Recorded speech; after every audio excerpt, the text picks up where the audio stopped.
The history of migration in the UK has been manipulated to suit narratives that support the structural inequalities faced by many of the people coming here to work and live.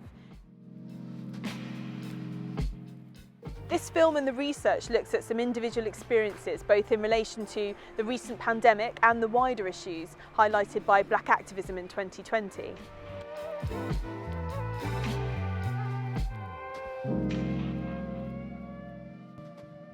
Where do we go from here? Part of the answer to that is to understand where we're coming from.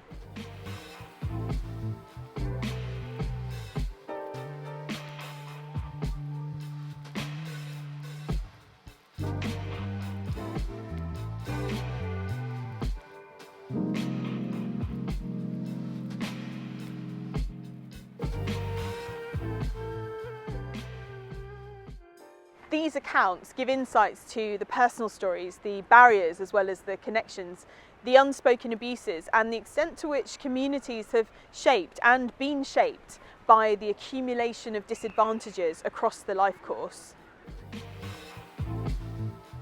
The accounts we're about to hear recount personal experiences that help us to locate the specific issues that face Black and brown British communities during the early days of the COVID-19 pandemic. The stories shared touch on the impact of divide and rule as different ethnicities migrating to the UK have been played against each other.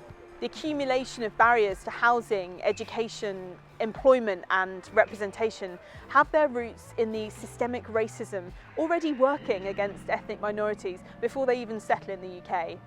From problems with visas, restrictions and low wages to stark choices between whether to buy fuel or food, the shock of coming to Britain and the acclimatisation to a different way of life made it hard to challenge discrimination.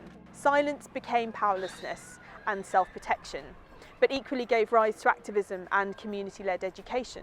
The following stories detail some of the experiences of people arriving in the UK in the 50s and 60s, the detail of which is so often missing from our national narratives on migration.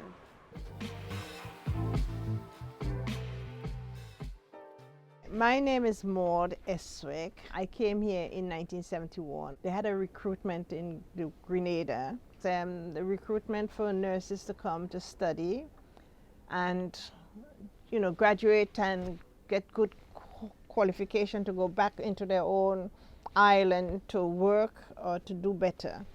And when we came, we were not treated very well. The wages was very low. It's £19 a month it was, and they said we were going to be SRN, state registered nurse.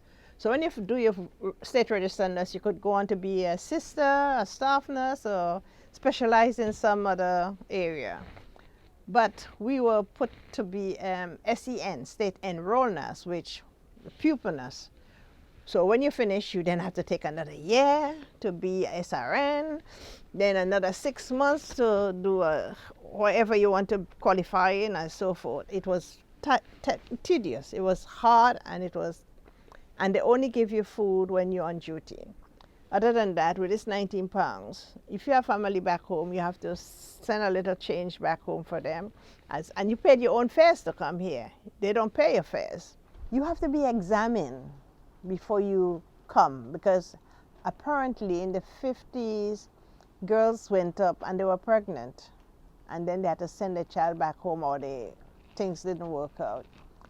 So this examiner, this medical examiner, I knew he was not doing something right, because remember I was 23 years old. I had 2 children. I know when somebody is inappropriate. And when I talked to the girl on the aeroplane about the examining, I say, "Who examined you?" She said, "Oh, Dr. Rapier." I said, "He examined me as well." "Did you find it was strange?" She said, "Definitely strange," because she had a little boy as well when she left back home. She said, "No, that wasn't an exam. He was playing with us."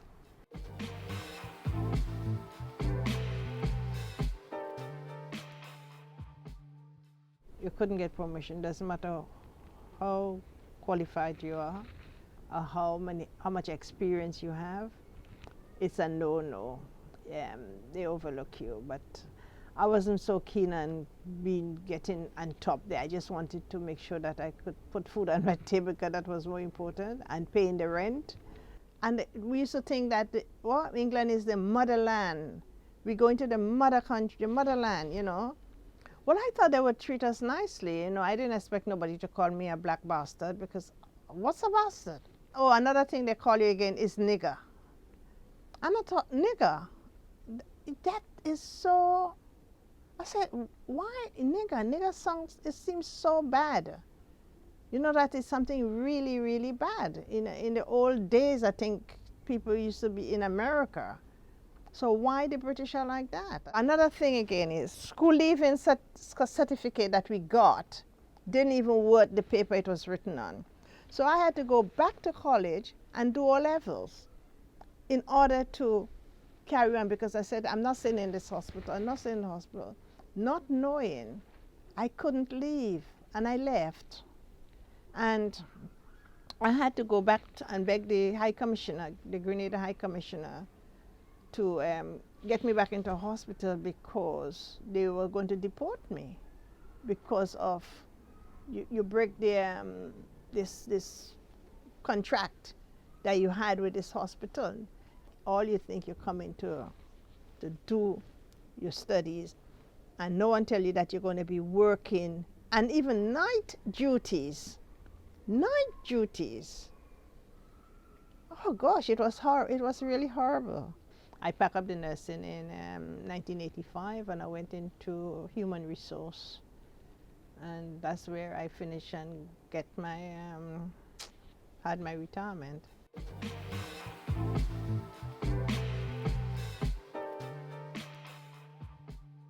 In school, my political one nursery, she was 5 or 6, and she and her sister, one dark and one light, and they asked her if they're the same dad, because there's a 9-year gap between the first 2 children and the second 2. So she came home, she was crying, she couldn't understand why the teacher was asking her that. And then me, with my foolishness, say to her, just tell the teacher, Mommy had an affair with the milkman. And she started to cry, and she said, what do you mean by that? I said, never mind, darling, don't let it bother. I'm going to go and see that teacher in school. And I went and I talked to her. And I said, don't you ever, ever do that.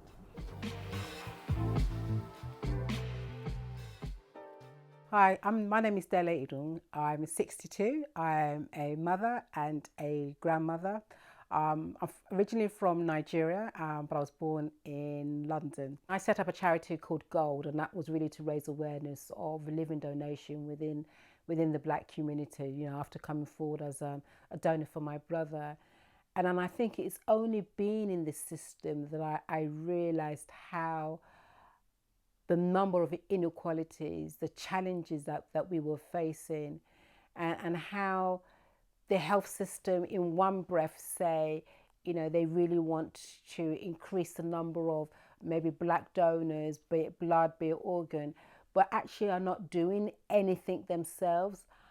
I've certainly come to the conclusion that if we are to change anything within the system, within policies, it's going to have to be down to us as a community to take that ownership and do that, because the health inequalities, the delivery of care is so poor. It's really, really, really poor. And I sometimes wonder, do they actually really care about us as a community? Because some of the challenges and the lack of compassion and empathy is just not there. And I'm confident to say that because I've experienced that myself, the way some of the consultants talk down to us, a bit patronizing.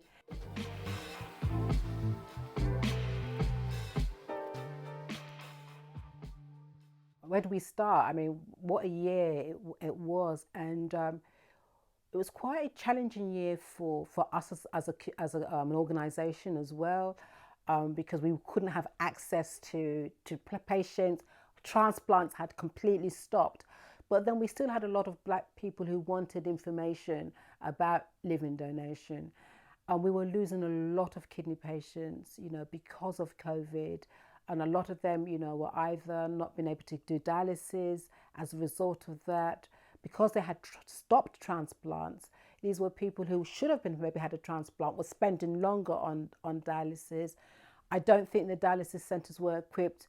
And unfortunately, we lost a lot more kidney patients, especially from the Black community, than we should have. And those are some of the inequalities that I think a lot of people are still facing.